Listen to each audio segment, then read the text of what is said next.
La legítima defensa. Uno de los derechos más cuestionados en el último tiempo, tanto por el mundo político como también por numerosas ideologías políticas, especialmente las más colectivistas, que tratan de criticar este tipo de ideas y generalmente va de la mano con el fortalecimiento del Estado en perjuicio de la defensa de las personas. Pero primero tenemos que entender si es justo o no la legítima defensa. Antes hay que ver qué es la legítima defensa. A lo largo de los tiempos, se le ha dado numerosas definiciones a lo que es defenderse, pero en gran medida se puede entender como el uso de la fuerza para responder ante una agresión que se te está realizando. Ahora, en muchos casos se ha extendido esto de manera más amplia o menos amplia, y en los tiempos más modernos también va de la mano con el uso de la fuerza proporcional para poder dar término a una agresión que está ocurriendo, que también tiene sus distintas variantes. Pero en gran medida eso se puede entender a nivel general. Y lo que hay que ver es si es justo o no la legítima defensa y cuándo se puede entender que es proporcional o no, si eso tiene sentido. En la actualidad, en gran medida y en la mayoría de los códigos legales a nivel internacional, se habla que esto tiene que ser un uso de violencia proporcional. Y en gran medida depende mucho del país donde uno se encuentre qué significa proporcional. En gran medida, en algunas partes, se entiende proporcional que si alguien te ataca con una intención de matar, cualquier uso de violencia para dar término a eso es proporcional. En otros países pueden entenderlo como si alguien te ataca, por ejemplo, con un cuchillo, solo proporcional si tú te defiendes con un cuchillo. En otros también que sería desproporcionado si usaras un arma de fuego cuando el otro atacó con un cuchillo y así. En gran medida, lo correcto parece ser, y es lo que nos da también el ejemplo a lo largo de la historia, que ante una agresión violenta se tiene que responder con otra agresión que ponga término a esa violencia, ya sea de mayor o menor proporción. Porque en general, lo que hemos visto en la práctica es que ese concepto de proporción se ha utilizado en muchos casos para amordazar a la población civil en un intento de desarme por parte del Estado. Y en gran medida, en los últimos tiempos hemos visto que se cuestiona esta autodefensa ciudadana, porque se menciona que como el Estado tiene un monopolio de la fuerza, las personas no deberían tener esa facultad, sino que se la han entregado al Estado. Y en gran medida esto tiene bastantes cuestionamientos, porque por un lado, ninguna parte ha sido una cosa voluntaria esa entrega de facultad, sino que te obligan por la fuerza, tratan de decirte que no te armes y te tratan de sancionar con la fuerza del Estado, con sus policías. Y en realidad eso tampoco tiene mucho sentido, porque en realidad lo único que logra eso es debilitar al ciudadano común y corriente al momento de defenderse contra un agresor, contra un delincuente, al mismo tiempo que no puede resistirse tampoco ante una agresión estatal.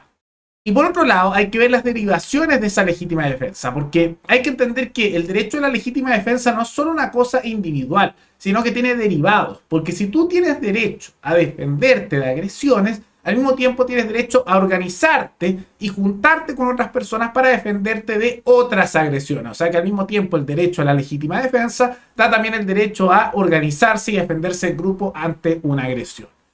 Pero viene después el tema, como este es un canal de análisis de teoría libertaria, de entender hasta qué punto llega la legítima defensa y en qué. Porque gran parte de las ideologías que defienden la autonomía individual, especialmente el libertarismo, la defensa de la libertad individual, va de la mano también con la defensa de esos derechos y de esa autonomía para poder funcionar como uno mismo.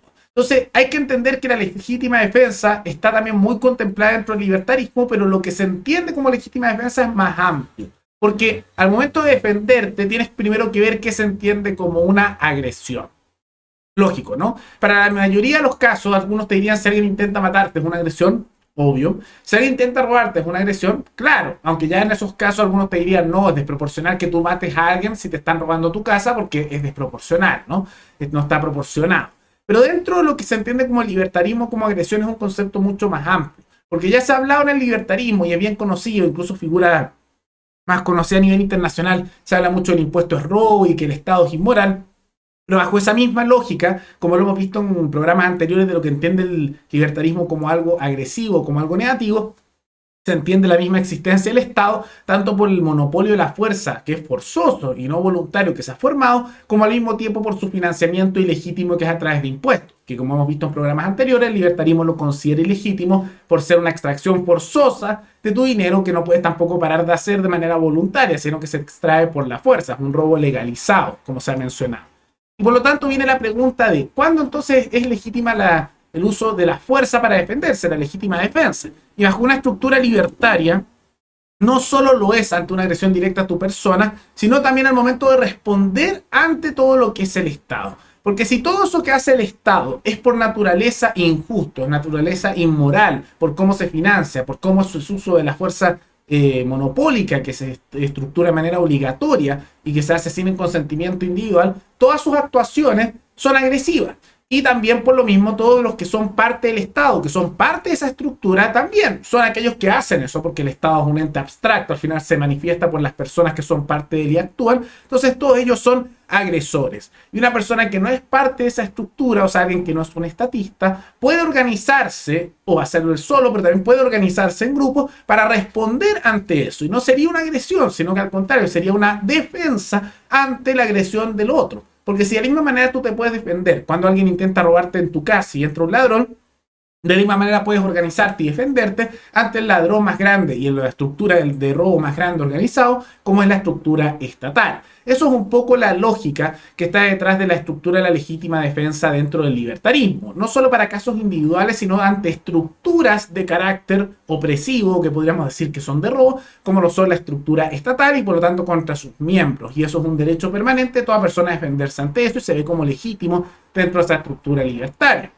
Pero por otro lado, hay otros conceptos que quienes son además los que hacen la agresión. Y unos son los que son los agresores directos, y esto pasa también en todo delito, en el derecho esto se habla mucho, quienes hacen un ataque, o sea, el que te está agrediendo a ti, el que individualmente, directamente hizo algo, pero también están los cómplices y los, podríamos decir, actores pasivos, pero que son instrumentales para eso. ¿Y qué significa eso? Que puede haber alguien que te roba directamente, el que te sacó algo, por ejemplo, de tu casa, pero tal vez alguien lo indujo, alguien lo convenció a hacerlo, ese es un cómplice.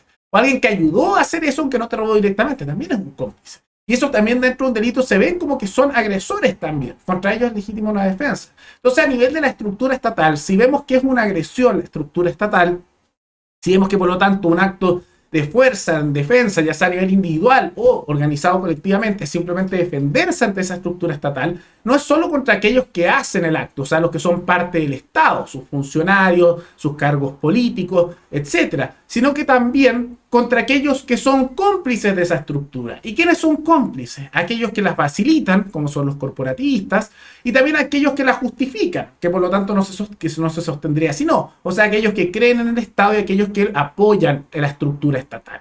Todo eso se podrían ver como agresores de acuerdo al libertarismo y por lo tanto se puede extender ese concepto de legítima defensa a nivel más amplio.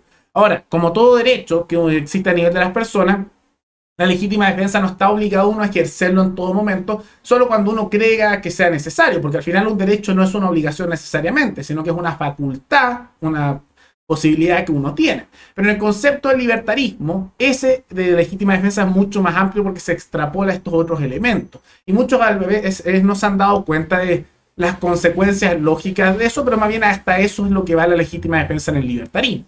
Ahora, en otras ideologías puede ser distinto, y en los tiempos actuales en que el estatismo corroe la mayoría de las sociedades de nuestro planeta, realmente se está yendo en la dirección contraria de concentrar el poder y ese tipo de decisiones en manos de los políticos y el poder estatal. Pero en gran medida esa es una diferencia entre lo que es el libertarismo con otras ideologías y cuál es la visión de un libertario al momento de defenderse ante las estructuras estatales como ante las agresiones individuales. ¿Pero qué les parece eso? ¿Qué les parece el concepto de legítima defensa en el libertarismo y cuál creen que pueden ser las consecuencias de dicho concepto? Entonces coméntenlo abajo y recuerden que pueden recomendar algún tema, algún análisis, ya sea de ideología libertaria, de libros o de otros temas para otro programa. Nos veremos en el siguiente video. Hasta luego.